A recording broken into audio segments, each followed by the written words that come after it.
தினந்தோறும் ஆபத்து நேரத்தில் சொல்ல வேண்டிய ஜெபம். அன்புள்ள பரலோக பிதாவே, இன்று நான் என் நாளை உம்முடைய கைகளில் ஒப்படைக்கிறேன். எனக்கு தெரியாத ஆபத்துகளிலிருந்தும் தெரிந்த சோதனைகளிலிருந்தும் என்னை நீர் காத்தருளும் ஆண்டவரே. என் போக்குவரத்திலும் என் வேலைத்தளத்திலும் என் வீட்டிலும் என் குடும்பத்திலும் உம்முடைய தூதர்கள் சுற்றி முகாம் போடட்டும். எந்த விபத்தும் என்னை அணுகாதபடி, எந்த தீய சக்தியும் என்னை நெருங்காதபடி இயேசுவின் விலையுயர்ந்த இரத்தத்தால் என்னை மூடி பாதுகாத்தருளும். இன்று நான் எடுக்கும் ஒவ்வொரு முடிவிலும் உம்முடைய ஞானம் எனக்கு வழிகாட்டட்டும்.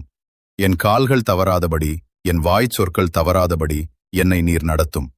இந்த நாளெல்லாம் உம்முடைய சமாதானமும் உம்முடைய பாதுகாப்பும் என்னோடு இருக்கட்டும்.